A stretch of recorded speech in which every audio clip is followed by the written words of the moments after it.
बिस्मिल्लाहिर्रहमानिर्रहीम। अस्सलाम वालेकुम। हार्वर्ड एकेडमी की तरफ से आपको खुशामदीद कहते हैं। आज हम जिस टॉपिक का आगाज़ कर रहे हैं वो है पेडागोजी।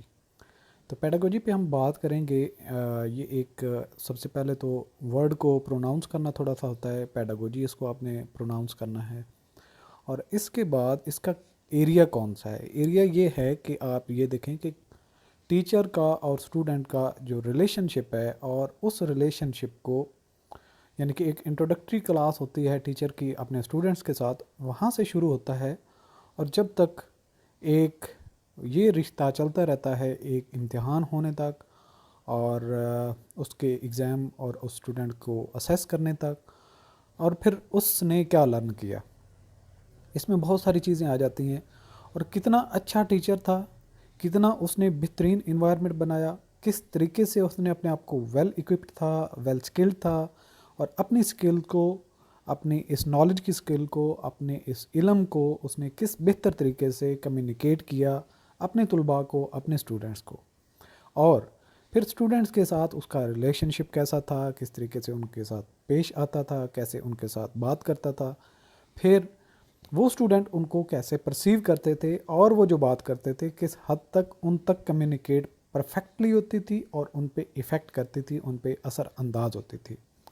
आया कि टीचर्स का ये तरीक़ाकार अच्छा था तो स्टूडेंट्स अच्छे तरीके से परसीव करेंगे और इन्वायरमेंट भी मैटर करेगा कि स्टूडेंट्स के साथ टीचर ने किस तरीके से क्लासरूम का इन्वायरमेंट मेंटेन किया हुआ था। अगर टीचर इंतहाई सख्त होगा, बच्चे डरे हुए होंगे, तो वो सही तरीके से परसीव नहीं कर सकेंगे, लर्न नहीं कर सकेंगे, इन्वायरमेंट ठीक नहीं रहेगा, टीचर का खौफ रहेगा, खौफ में चीज़ें इस तरीके से अब्जॉर्ब बच्चा नहीं कर पाता। और अगर टीचर जो है वो बिल्कुल जो है वो हम्बल उसकी नेचर है, स्टूडेंट्स जैसे दिल है उसका, आए ना आए, पढ़े ना पढ़े, इस तरह का इन्वायरमेंट होगा तो वो स्टूडेंट जो है वो उससे सुस्त हो जाएगा, वो उस तरीके से सीरियस नहीं लेगा चीज़ों को।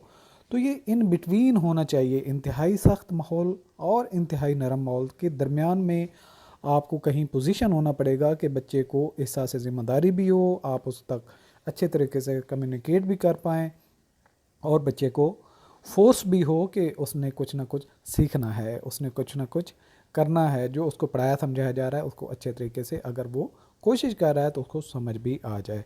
तो ये teaching methodology, teaching methods, teaching का तरीक़ाकार, स्टूडेंट का लर्निंग का बिहेवियर, ये सारी की सारी चीज़ें इसी पेडागोजी में ही कवर होती हैं। तो अगर हम इसको डिफ़ाइन करें, what we believe about how best to teach, कि अच्छे तरीके से आप पढ़ा सकते हैं, एंड वाई वी टीच, हम पढ़ाते क्यों हैं, that way based on what we know. और ये जो तरीक़ाकार होता है पढ़ाने का, किस पे बेस कर होता है, हाउ चिल्ड्रन लर्न, कि बच्चे सीखते कैसे हैं।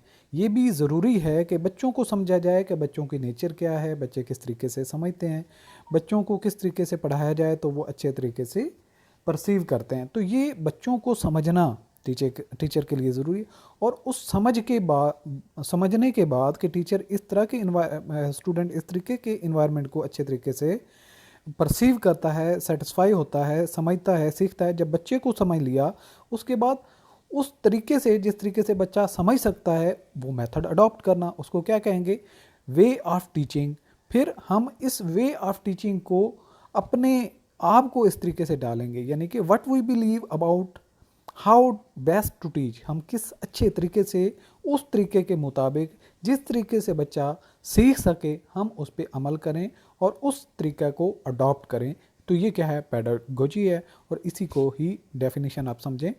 तो अब अगर हम एरिया को डिफ़ाइन करें तो टीचर को 3 तरह के मॉडल्स अप्लाई करता है, तो अल्टीमेटली उसको रिफ्लेक्शन पे पहुंचता है कि वो किस हद तक जो टीचर से जो इल्म है, जो उससे वो हिदायत उसको दे रहा है, उसको समझा रहा है, उसको पढ़ा रहा है, ये किस तरीके से एक हमें नर्चर मिलता है, आउटपुट मिलता है।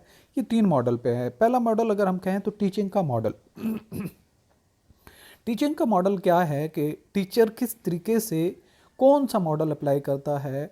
आया कि वो क्लास को एंगेज करता है, वाइट बोर्ड का यूज़ करता है, ब्लैक बोर्ड का यूज़ करता है, या फिर मल्टीमीडिया से आके पढ़ाता है और स्टूडेंट को कितना इन्वॉल्व करता है, स्टूडेंट को डरा के पढ़ाता है उनको समझा के पढ़ाता है, उनको मोटिवेट करके पढ़ाता है, उनको प्यार से पढ़ाता है, तो ये सारी की सारी टीचिंग मॉडल्स में आ जाएंगी। फिर टीचिंग स्किल, वो जो मॉडल अप्लाई कर रहा है या जिस तरीके से बच्चे परसीव कर सकते हैं वो टीचिंग स्किल है। टीचर के पास अपनी वो स्किल कितनी है, उसका अपनी नॉलेज पे कितनी ग्रिप है, उसकी कम्युनिकेशन पे कितनी ग्रिप है, उसकी राइटिंग पे कितनी ग्रिप है, उसकी स्पीकिंग पे कितनी ग्रिप है, उसका आई कांटेक्ट के साथ कितना इम्पैक्ट है या कितनी स्किल है। तो ये टीचिंग स्किल भी उसके पास होनी चाहिए। मॉडल एक समझ लिया कि ये मॉडल हैं हमारे पास, 3 हैं, 4 हैं, 5 हैं, उनमें से कोई भी मॉडल हम अप्लाई कर सकते हैं, तो उसके बाद टीचिंग स्किल बहुत मैटर करती है। फिर इसके अलावा एक अलग सा क्राइटेरिया जो है टीचर का रिलेशनशिप विद स्टूडेंट्स, कि टीचर का अपने स्टूडेंट के साथ किस तरह का रिश्ता है, बच्चे उसको किस तरीके से परसीव करते हैं, बच्चे उसको कितना सीरियस लेते हैं, बच्चे उसको कितना ध्यान से सुनते हैं, बच्चे उससे सिर्फ ये तो नहीं है कि डॉज देने की कोशिश कर रहे हैं कि टीचर समझ रहा है कि हम सीख रहे हैं, हम समझ रहे हैं, हम ध्यान से बैठ रहे हैं, लर्न कर रहे हैं, सीख रहे हैं, सुन रहे हैं उनकी बात, वो क्या कहना चाह रहे हैं।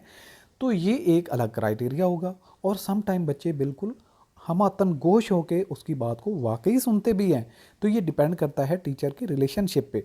तो ये तीनों जब चीज़ें या तीनों दायरा कार इकट्ठे होते हैं तो टीचर से रिफ्लेक्शन होती है, टीचर की जो अंदर की स्किल है या जो उसका अंदर का इल्म है, जो ये तीनों मॉडल सॉरी वो अप्लाई कर रहा होता है, तो वो कम्युनिकेट करते हैं, सरायत करते हैं बच्चों में। तो इसको हम कहते हैं रिफ्लेक्शन। तो इसके बाद अगला जो हम पहली बात करते हैं वो है टीचिंग मॉडल्स पे।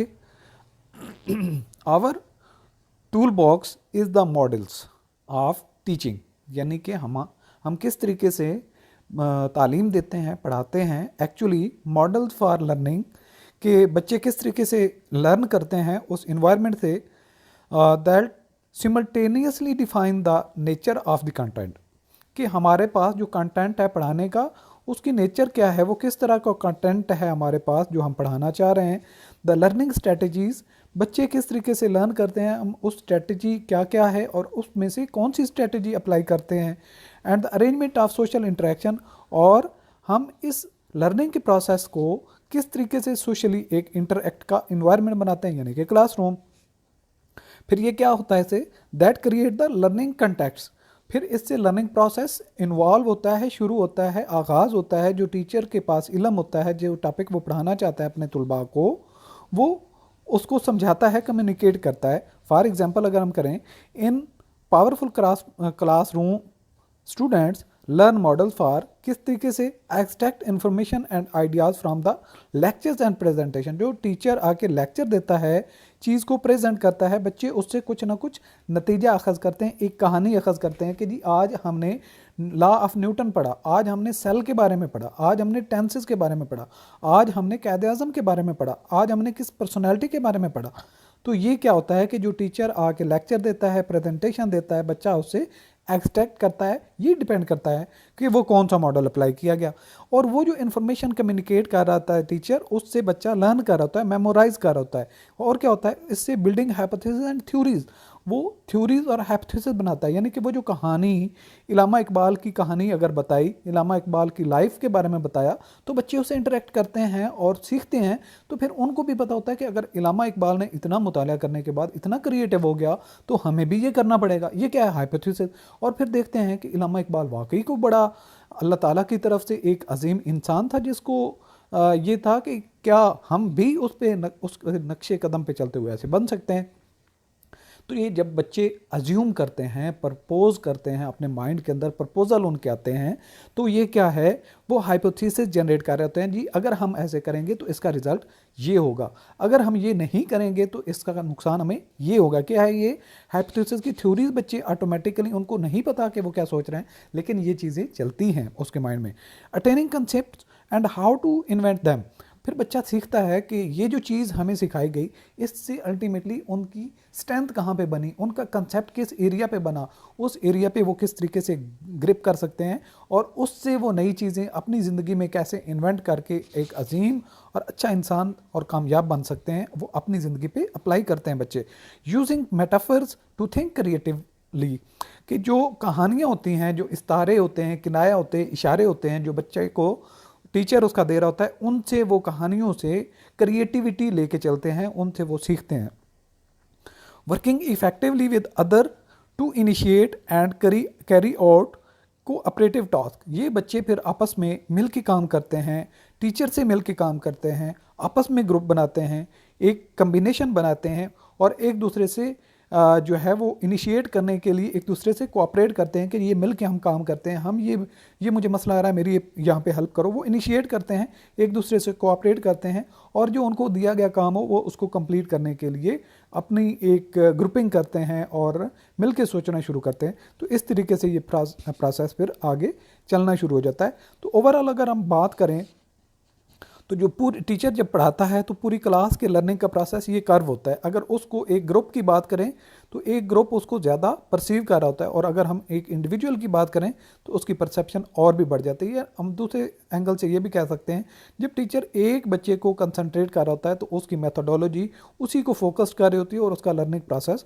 बढ़ जाता है। और जब ये ग्रुप 1 से बढ़ के 3, 4, 5 तक चला जाता है तो लर्निंग प्रोसेस जो है वो थोड़ा सा नीचे चला जाता है, क्योंकि हर बच्चे की एक मेंटालिटी अलग से होती है और टीचर एक ही मेथड जब अप्लाई करेगा तो कुछ उसमें परसीव ज़्यादा करेंगे, कुछ बिल्कुल नहीं कर पाएंगे और कुछ दरमियाना करेंगे, तो ये कर्व नीचे आ जाता है। और जब इसी तरीके से क्लास की स्ट्रेंथ जो है 30 से ऊपर जाती है, 50 तक जाती है, 100 तक जाती है, व्हाट्सएवर, तो ये लर्निंग कर्व और भी नीचे चला जाता है। तो ये नंबर ऑफ स्टूडेंट्स की बेस पे लर्निंग का एक प्रोसेस जो होता है ये इम्पैक्ट इस पर होता है। लेकिन अच्छा टीचर वो ये होता है जो ये पूरी क्लास के लर्निंग के प्रोसेस को इंडिविजुअल के लेवल तक ले के जाने की कोशिश करे।